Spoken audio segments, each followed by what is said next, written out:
Story box. एक शांत से गांव में अर्जुन नाम का एक सब्जी बेचने वाला लड़का रहता था। बचपन में ही उसने अपनी माँ को खो दिया था और बहुत छोटी उम्र में घर की सारी जिम्मेदारियां उसके कंधों पर आ गई थीं। हर सुबह वो ठेला लेकर निकलता, गांव-गांव घूमता और ताज़ी सब्जियां बेचकर अपना जीवन चलाता था। एक दिन जब अर्जुन मंडी से लौट रहा था तो रास्ते में गांव का अध्यक्ष उसे मिला। अर्जुन, बड़ी अजीब खबर आई है। ठाकुर विजयलाल के घर कल रात चोरी हो गई। क्या? ठाकुर साहब के घर चोरी? कितना नुकसान हुआ अध्यक्ष जी? 5 लाख रुपए के गहने गायब हैं और सुनने में आया है कि ये काम हमारे ही गांव के रोहन ने किया है। अर्जुन कुछ पल के लिए चुप हो गया। उसे यकीन ही नहीं हो रहा था कि रोहन ऐसा कर सकता है। रोहन? वो तो मेहनती और सीधा लड़का था। आखिर उसने ये सब क्यों किया? उसका कहना है कि किस्मत ने साथ नहीं दिया, इसलिए गलत रास्ता चुन लिया। किस्मत नहीं, मेहनत ही इंसान की असली साथी होती है अध्यक्ष जी। जो मेहनत छोड़ देता है वो जिंदगी की दौड़ में हमेशा पीछे रह जाता है। सही कहा तुमने अर्जुन, मेहनत से बड़ी कोई दौलत नहीं होती। इतना कहकर अध्यक्ष वहां से चला गया और अर्जुन कुछ देर तक आसमान की तरफ देखते हुए सोचता रहा कि अगर इंसान में हिम्मत हो तो किस्मत भी झुक जाती है। शाम का वक्त था। पूरा दिन सब्जियां बेचने और खेतों में काम करने के बाद अर्जुन थका हारा अपने घर लौटा। आंगन में उसकी पत्नी बैठी थी, जैसे किसी का इंतजार कर रही हो। अर्जुन को देखते ही उसके चेहरे पर मुस्कान आ गई। अर्जुन, जरा मेरे पास बैठो, मुझे तुमसे एक जरूरी बात करनी है। अर्जुन ठेला बाहर खड़ा करके अंदर आके अपनी पत्नी के पास आ बैठा। उसे महसूस हुआ कि आज उसकी पत्नी के चेहरे पर कुछ खास बात है। बड़ी खुशखबरी है अर्जुन, रावलपुर गांव के जमींदार के बेटे से हमारी मीरा के रिश्ते की बात चल रही है। क्या सच में? ये तो बहुत बड़ी बात है। हाँ, जमींदार का बेटा इस हफ्ते ही मीरा को देखने आ रहा है। अब वो इस घर से विदा होकर अपनी नई जिंदगी शुरू करेगी। सोचो अर्जुन, हमारी छोटी सी मीरा अब दुल्हन बन जाएगी। ये सुनकर अर्जुन की आंखों में नमी आ गई। उसे यकीन नहीं हो रहा था कि वक्त इतनी जल्दी बीत गया। ये तो सच में हमारे लिए खुशी की बात है। तुम चिंता मत करना। मैंने आज खेतों में जमकर मेहनत की है। इस बार अच्छी कमाई होगी और मीरा की शादी पूरे सम्मान और खुशी से करेंगे। दोनों की आंखों में थकान तो थी, लेकिन दिल में एक अजीब सी शांति थी, जैसे मेहनत का फल धीरे धीरे उनके दरवाजे तक पहुंचने वाला हो। अगली ही सुबह अर्जुन सूरज की पहली किरण के साथ अपनी ठेला लेकर खेत की ओर निकल पड़ा। उसने ठान लिया था कि आज पहले से भी ज्यादा मेहनत करेगा। पर जब वह खेत पहुंचा तो सामने का नजारा देखकर उसकी सांसें रुक गईं। सारी सब्जियां सड़ चुकी थीं। जहां कल तक ताजी हरी सब्जियां रखी थी, वहां अब बदबू और सड़न फैली हुई थी। अर्जुन का दिल टूट गया। सारी मेहनत, सारे सपने मानो मिट्टी में मिल गए थे। अरे अर्जुन भाई, क्या हुआ? तुम ऐसे उदास क्यों बैठे हो? कारण देखो ना, मेरी सारी सब्जियां सड़ गईं। एक भी सब्जी बेचने लायक नहीं बची। कुछ ही दिनों में मीरा की शादी है और अब मेरे पास कुछ भी नहीं है। मेरी किस्मत ही खराब है। अरे अर्जुन भाई, ऐसा मत कहो। हर दिन नया मौका लेकर आता है। फिर से मेहनत करो, सब ठीक हो जाएगा। रोने से कुछ नहीं बदलेगा।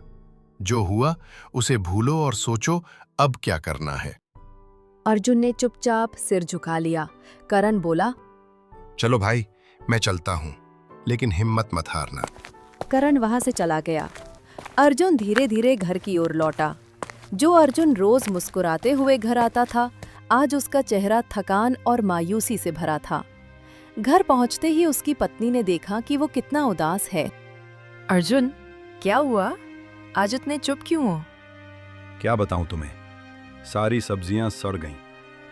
अब तो लगता है कि मीरा की शादी ठीक से नहीं कर पाऊंगा। अरे अर्जुन, उदास मत हो। मैंने सुना है कि हमारे गांव के जमींदार अच्छे ब्याज पर पैसे देते हैं। तुम कल जाकर उनसे बात करो, थोड़े पैसे उधार लो और फिर से मेहनत शुरू करो। मुझे यकीन है मेहनत करने वाला कभी हारता नहीं। अपनी पत्नी की सलाह मानकर अर्जुन ने फिर से कर्ज लेकर खेती जोड़ी। उसने सोच लिया था कि अब सब ठीक हो जाएगा। उसने दिन रात मेहनत की, बीज बोए, पानी दिया, देखभाल की, लेकिन नसीब फिर साथ नहीं दिया। कुछ ही समय बाद कीड़े फिर फसल पर टूट पड़े। जो ताज़ा सब्जियां खिलखिला रही थी वे अब सड़न और कीड़ों से खराब हो चुकी थीं। अर्जुन भीतर से टूट गया। वो वहीं खेत के किनारे बैठकर रो पड़ा और मन ही मन बोला, हे रब, अब मेरी क्या गलती है? पहले भी दिन रात मेहनत की थी, अब फिर वही हुआ। कर्ज भी सिर पर है, पत्नी की उम्मीदें मुझसे जुड़ी हैं, मैं क्या करूं? एक दिन अर्जुन घर के कोने में बैठा सोच रहा था कि रास्ता क्या निकाले। उसकी पीड़ा चेहरे पर साफ दिखाई दे रही थी। अर्जुन, अब और नहीं चलेगा। मेरा पैसा वक्त पर चाहिए, ब्याज सहित। तेरा समय खत्म हो गया। तुम्हारे खेत के कागज निकालो, वरना मैं कागजों पर अपना दावा दर्ज करवा दूंगा। अर्जुन की पत्नी और वो दोनों डर गए। वे विनती करने लगे, मगर विजयलाल की आवाज कठोर थी। विजयलाल साहब, कृपया थोड़ा समय दीजिए। मैं कुछ बेचकर और पैसे जुटाकर आपके पैसे चुका दूंगा। थोड़ा और मौका दे दीजिए। तुम्हारी बातों से काम नहीं चलेगा। अब ज्यादा देर मत करो। खेत के कागज मुझे दो, वरना मैं अपना पुराना रास्ता अपनाऊंगा और तुम्हारी जमीन पर मेरा हक बन जाएगा। विजयलाल ने किसी की बात सुनी नहीं। उसने कागज उठाए और बिना कुछ बोले वहां से चला गया। अर्जुन और उसकी पत्नी मायूस हो गए। वो दोनों चेहरों पर निराशा लिए बैठे रहे। खेत बर्बाद था, कर्ज भारी था और अब जमीन का खतरा भी सिर पर मंडरा रहा था। अर्जुन के दिल में एक भारी खालीपन था। हम हार नहीं मानेंगे, कहीं ना कहीं राह मिलेगी। तुम मेरे साथ हो, हम साथ मिलकर सोचेंगे। अर्जुन ने पत्नी की आंखों में उम्मीद देखी और मन ही मन ठान लिया कि चाहे हालात कितने भी बुरे हों, एक ना एक रास्ता निकालेगा। अगली सुबह अर्जुन की पत्नी ने देखा कि वह चुपचाप घर के बाहर बैठा था। चेहरा उतरा हुआ था, जैसे मन में कुछ टूटा हो। अब हमारे पास खेत नहीं बचे और खेती करने का कोई रास्ता भी नहीं रहा। तुम गांव जाओ, वहां जाकर कुछ काम तलाशो, शायद कोई नया रास्ता मिल जाए। ठीक है मीरा, मैं अभी निकलता हूँ। कुछ न कुछ काम तो मिलेगा ही। अर्जुन उठता है और घर से निकल पड़ा। चलते हुए उसके कदम भारी लग रहे थे, लेकिन दिल में एक उम्मीद थी कि शायद आज किस्मत बदल जाए। थोड़ी दूर चलने पर उसे एक सब्जी की दुकान दिखाई दी। उसने सोचा, चलो पहले यहीं कोशिश करता हूँ। भाई साहब, क्या आपकी दुकान पर मुझे कुछ काम मिल सकता है? मैं ईमानदारी से काम करूंगा, जो कहोगे वो करूंगा, बस कोई मौका दे दो। अरे भाई, यहाँ तो इतना काम ही नहीं है कि किसी को रख सकूं। जितना काम होता है वो मैं खुद ही संभाल लेता हूँ। तुम किसी और जगह देख लो। अर्जुन सिर झुकाकर वहां से चला गया। रास्ते में उसने खुद से कहा, चलो, शायद अगले मोड़ पर किस्मत मेरा साथ दे दे। साहब, अगर आप चाहें तो मैं भी काम कर सकता हूँ। मैं मेहनत से नहीं डरता, बस मुझे एक मौका दीजिए। देखो भाई, अभी तो मुझे जितने कारीगर चाहिए सब हैं। अगर कोई जगह खाली होती तो मैं जरूर तुम्हें रख लेता, पर फिलहाल कुछ कर नहीं सकता। तुम आगे कहीं पूछो, शायद कहीं और काम मिल जाए। अर्जुन ने धन्यवाद कहा और चुपचाप वहां से चला गया। सूरज डूबने लगा था और उसके कदम अब थके हुए लग रहे थे। वो धीरे धीरे घर की ओर लौटा। चेहरा उतरा हुआ था, आंखों में थकान और मन में निराशा का साया था। उसकी पत्नी ने दरवाजे से देखा। अर्जुन के हाथ खाली थे, लेकिन दिल में अभी भी उम्मीद की हल्की आग बाकी थी। अर्जुन, क्या बात है? तुम इतने उदास क्यों दिख रहे हो? मीरा, मैं पूरे दिन गांव में काम ढूंढता रहा, लेकिन किसी ने भी मुझे काम नहीं दिया, कहीं जगह नहीं मिली। पत्नी ने थोड़ी देर सोचा और फिर धीरे से बोली, कोई बात नहीं अर्जुन, अगर खेत नहीं रहे और काम नहीं मिला तो कल सुबह जंगल चले जाना जो हमारे गांव के पास है। वहां लकड़ियां काटो और उन्हें बाजार में बेच दो।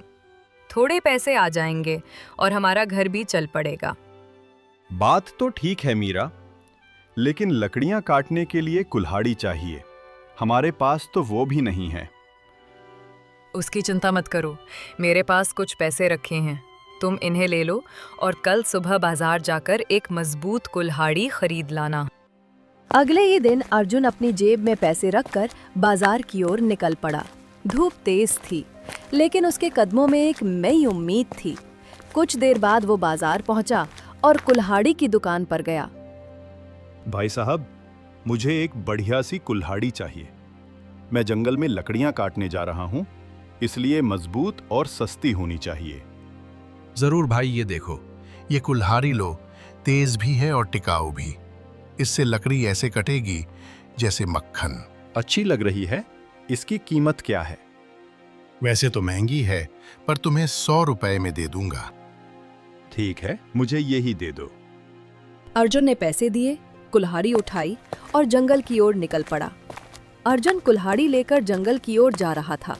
धूप तेज थी, लेकिन उसके कदम रुक नहीं रहे थे।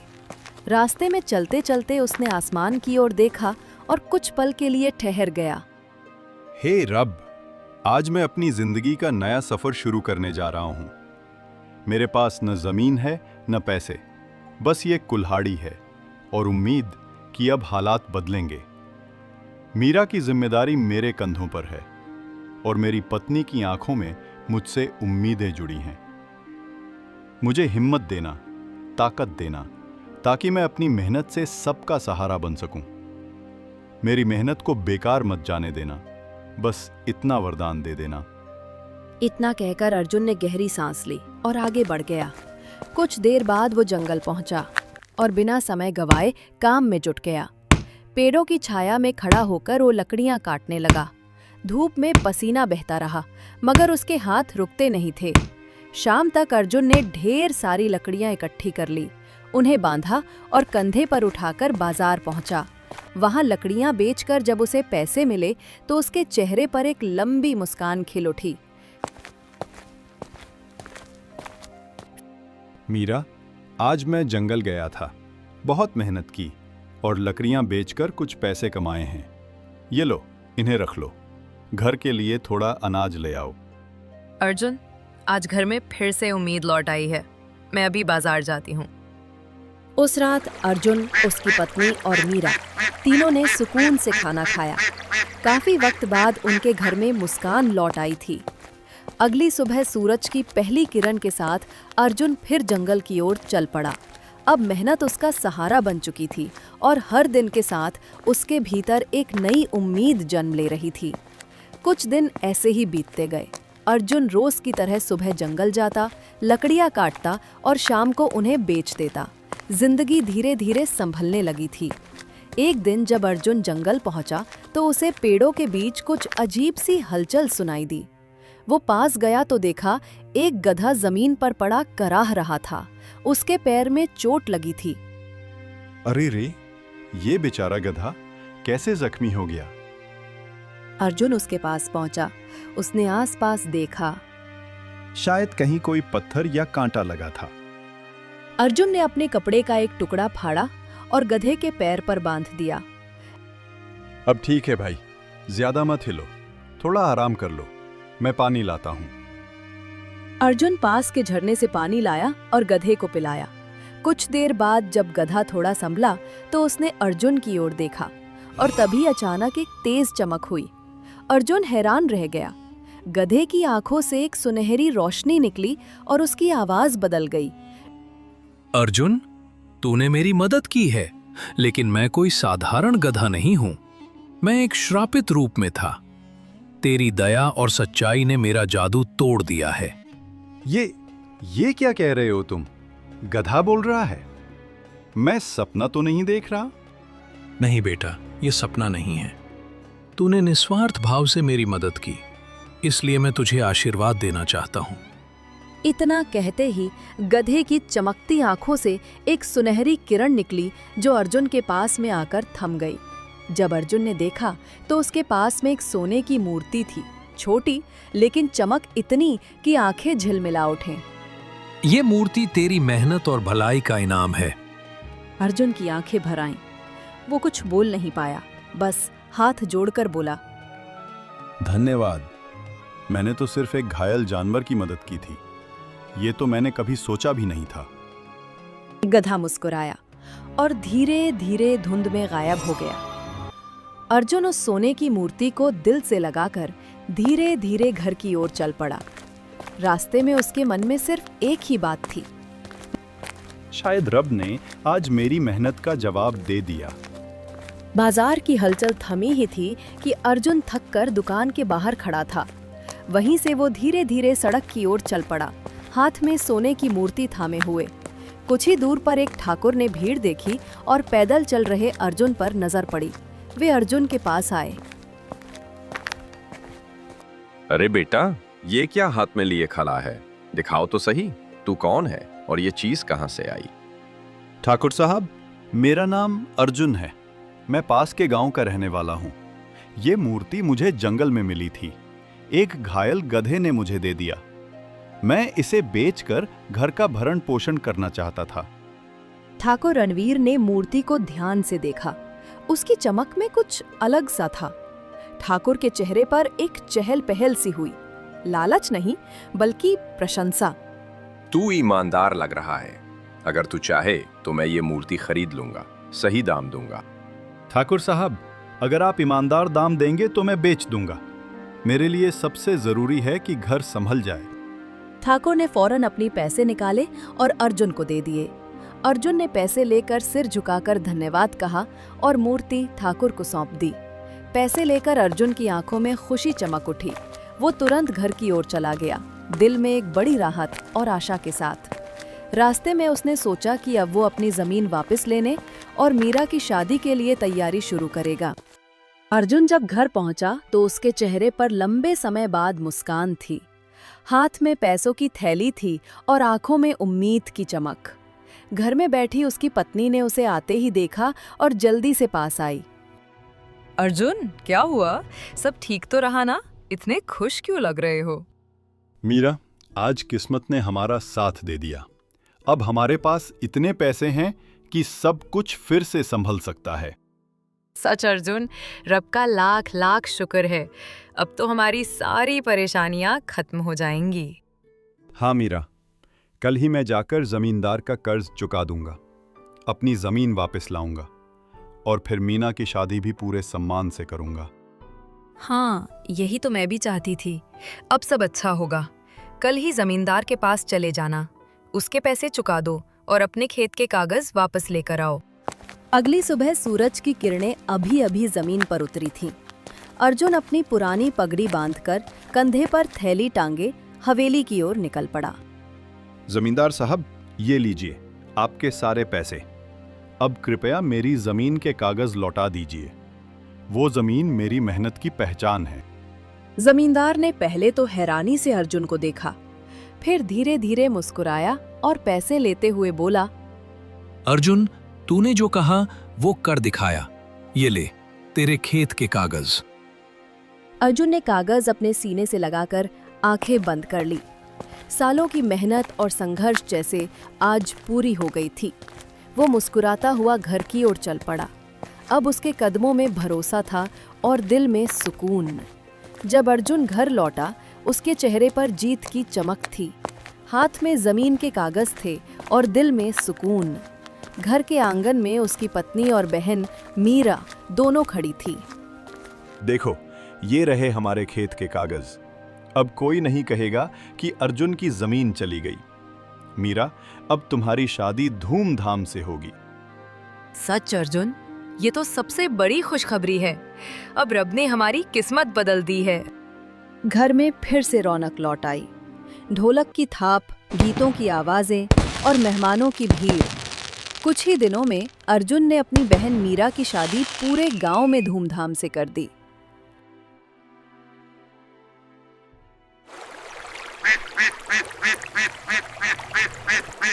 शादी के बाद अर्जुन ने फिर से खेती शुरू कर दी।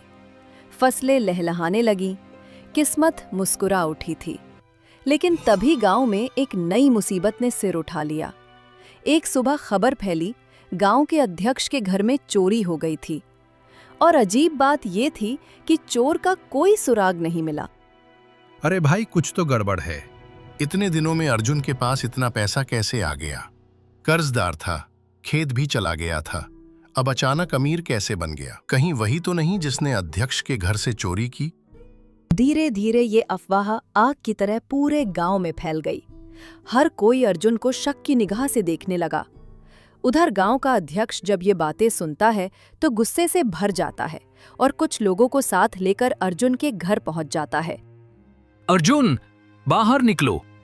क्या हुआ अध्यक्ष जी, इतनी नाराजगी क्यों? बहुत चालाक बन रहा है तू। तेरे पास अचानक इतना पैसा कैसे आया? सारे गांव में बात फैल गई है कि तू ही चोर है। अध्यक्ष जी, ये कैसी बातें कर रहे हैं आप? मैंने किसी का कुछ नहीं चुराया। मैं तो बस मेहनत करके अपनी जिंदगी सुधार रहा हूं। तो तू ऐसे अपनी गलती नहीं मानेगा। रुक, मैं कल सरपंच के साथ दोबारा आऊंगा। माहौल भारी हो गया था।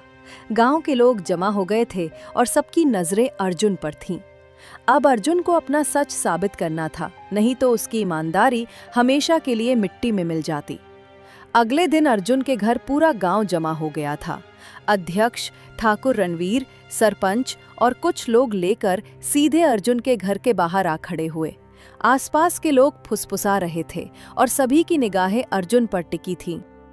अर्जुन, बाहर आओ, हमें तुमसे जरूरी बात करनी है। जी ठाकुर जी, क्या बात है? आप लोग यहाँ क्यों आए? अध्यक्ष के चेहरे पर गुस्सा साफ दिख रहा था। गांव वालों की शक की बातें हवा में गूंज रही थीं। अरे हमें बताओ, तुम्हारे पास अचानक इतना धन, सोना और पैसे कैसे आ गए? क्या तुमने अध्यक्ष के घर से चोरी की है? पूरा गांव यही कह रहा है। सरपंच जी, मैं चोरी जैसा कुछ नहीं कर सकता। मैं सच सच बयान करता हूं। जंगल में मुझे एक घायल गधा मिला।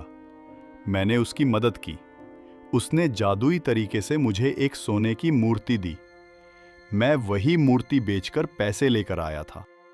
अर्जुन ने सबको विस्तार से वही कहानी बताई। कैसे उसने गधे की सहायता की, इलाज करा और कैसे मूर्ति मिली और उस मूर्ति की वजह से ही पैसे हुए। ये कैसी कहानी है? खैर, सुनने में तो अजीब लग रही है। किसी भी सूरत में इतना पैसा अचानक कैसे? हमें यकीन नहीं हो रहा। अर्जुन, तुम्हारी बातें हमें सच नहीं लगी। सबसे अच्छा यही होगा कि तुम सच स्वीकार कर लो, वरना मजबूरी में हमें पुलिस बुलानी पड़ेगी। सरपंच जी, मैं सच ही कह रहा हूं। मैंने किसी का कुछ नहीं लिया। मैंने मेहनत की है, मैंने मदद की है और यही सब सच है। भीड़ में कानाफूसी बढ़ती जा रही थी। कोई कह रहा था, देखो इसका चेहरा, चोर यही है। इतना पैसा अचानक कहां से आ गया? हवा में जैसे एक हल्की सरसराहट हुई। सभी ने मुड़कर देखा। वही गधा जो जंगल में घायल मिला था, धीरे धीरे पंचायत के बीचों बीच चला आ रहा था। अरे ये क्या? वही गधा है जिसके बारे में अर्जुन बोल रहा है। ये यहाँ कैसे आ गया? सबके चेहरे पर हैरानी थी। गधा पंचायत के बीच में आकर खड़ा हो गया। अचानक उसकी आंखों से एक तेज रोशनी निकली और उसमें मानो मानव स्वर में बोलना शुरू कर दिया। ठहरो, अर्जुन ने कोई चोरी नहीं की। ये बोल कैसे रहा है? मैं कोई साधारण गधा नहीं हूं। मैं उस पुराने व्यापारी का सेवक था जिस पर जंगल में डाकुओं ने हमला किया था। जब अर्जुन ने मेरी जान बचाई तो मैंने अपनी जादुई शक्ति से उसे एक सोने की मूर्ति दी। वह मूर्ति ईमानदार दिल वालों के लिए वरदान बनती है और लालचियों के लिए अभिशाप। अर्जुन ने उसे सही मार्ग से बेचा, इसलिए रब ने उसकी मेहनत का फल दिया, इसलिए वो निर्दोष है। पूरा गांव स्तब्ध रह गया। किसी की जुबान से आवाज नहीं निकली। अध्यक्ष ठाकुर धीरे धीरे अपनी जगह से उठे, अर्जुन के पास आए और बोले, अर्जुन, हमें माफ कर दे बेटा। हमने तुझ पर शक करके बहुत बड़ी भूल की। आज सच्चाई हमारे सामने है। अध्यक्ष जी, आपने जो किया वो हालात के चलते किया। अब जब सच सबके सामने है तो मुझे किसी से कोई शिकायत नहीं। गधा मुस्कुराया। उसकी आंखों की रोशनी फिर तेज हुई और वो धीरे धीरे आसमान में गायब हो गया। गांव वाले आश्चर्य और अपना सर नीचे झुका लिए। तो प्यारे दोस्तों, इस कहानी से हमें ये सीखने को मिलता है, अगर हम हमेशा अपनी ज़िंदगी ईमानदारी से बिताएं तो हमारे साथ बहुत ही अच्छा होता है। इसलिए हमेशा अच्छे काम ही करें, बुरे कामों से बहुत दूर रहें। तो प्यारे दोस्तों, इस कहानी को लाइक, कमेंट और हमारे चैनल को सब्सक्राइब करना बिल्कुल ना भूलें। Thank you.